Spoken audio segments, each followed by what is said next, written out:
দর্শক, আমি এখন রয়েছি জলঢাকা উপজেলার খুঁটামারা ইউনিয়নের হরিশ্চন্দ্রপাট নামের এক গ্রামে। এই গ্রামের এক সফল কৃষক, সাবেক মেম্বার তিনি ছিলেন আশরাফুল ইসলাম।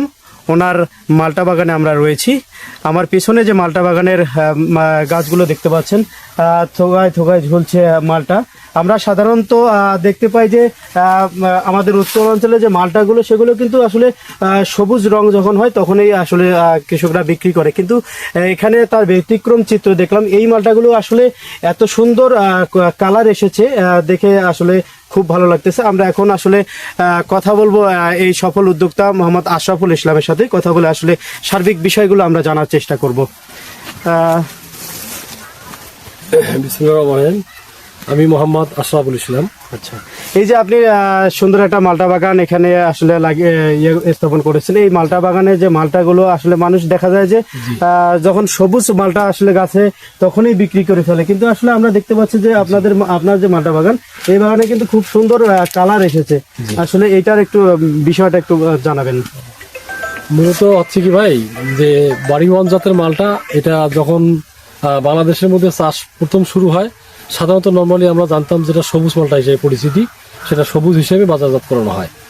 কিন্তু বিষয়টা হচ্ছে যে আমি এতদূর পর্যন্ত নিয়ে আসছি, সেটা হলো যে এটার বিষয় আছে যে আমরা কষ্ট করে চাষ করতেছি ঠিকই, কিন্তু ফলের গেট আপ বা কালার অন্য বিভিন্ন কারণবশত আমরা সেই বাইরের ফলটা যেভাবে মান বা মূল্য পাচ্ছে সেভাবে আমরা পাচ্ছি না।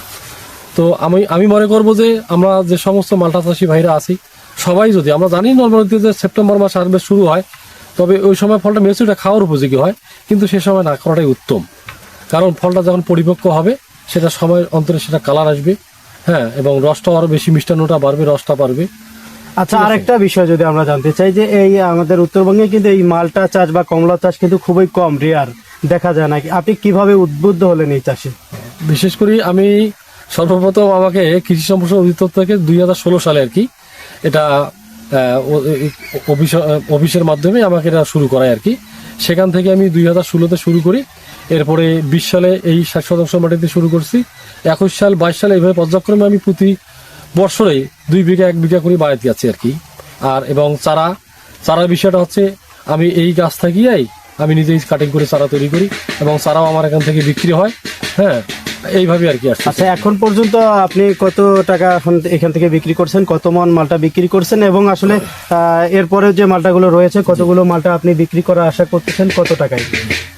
মাশাআল্লাহ, 2024 সালে আমি 153 পিস গাছের মধ্যে মোটে 388 মন মাল বিক্রি করছি। সেটা হলো প্রায় 19.5 লক্ষ টাকা। সেখান থেকে খরচাবাদ বাদ দিয়ে আমার প্রায় 17 লাখ টাকার মতো আমার বেনিফিট টেকছে আর কি।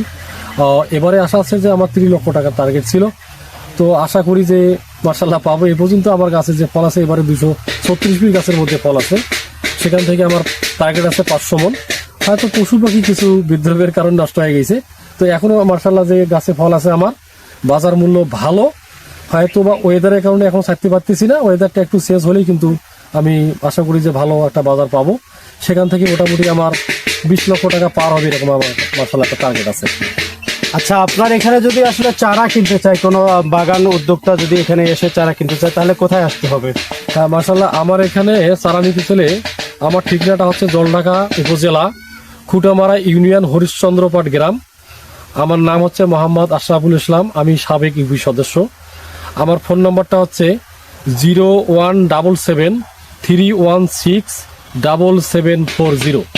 এই নম্বরে যোগাযোগ করলে ভাই আমার এখানে চারা নিতে পারবেন। আচ্ছা, এই মালটাগুলো আসলে রস কিরকম, আসলে আমরা যদি একটু দর্শকদের দেখাতে চাই তাহলে একটু দেখানো যাবে? হ্যাঁ, সুন্দর একটা কথা বলছেন ভাইজান। সুন্দর, এই সময় কিন্তু ডিসেম্বরে, আজকে প্রায় জানুয়ারি প্রায় 5 তারিখ। হয়তো অনেক মালটা চাষি আছে যারা হয়তো, বা অনেক ব্যবসায়ী ভাইরা আছে, সাধারণত নর্মালি সবুজ মালটা বিক্রি করা এবং খাওয়া দুইটাই কিন্তু অভ্যস্ত। কখনো কল্পনা করতে পারে না যে, এবং আমাকে নর্মালি অনেক ভাই ফোন দিয়ে বলে যে ভাই আপনার মালটার কিন্তু এতক্ষণে কোনো রস পস নাই, শুকাই গেছে। তো মার্শাল্লাহ, আমি যেটা প্র্যাকটিক্যালি আপনাকে দেখাইবো, একটু আপনি দেখাইবো আপনার কিরকম রস, একটু দেখিয়েন, তাহলে বুঝতে পারবেন।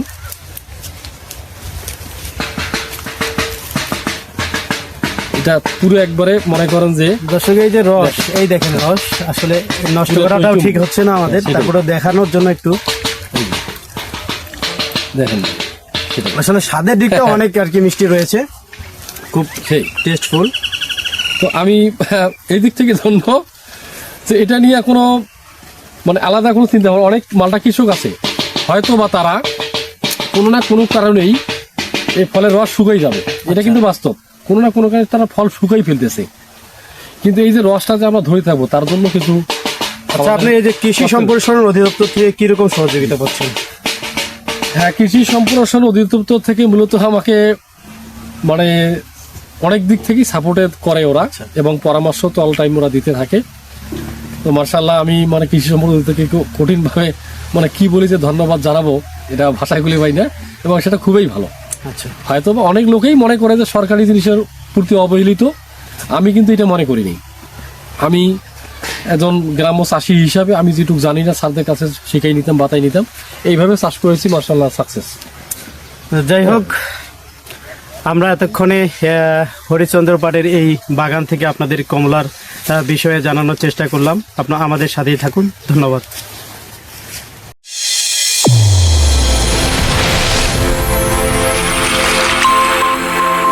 চ্যানেল A1 হৃদয়ের স্পন্দন।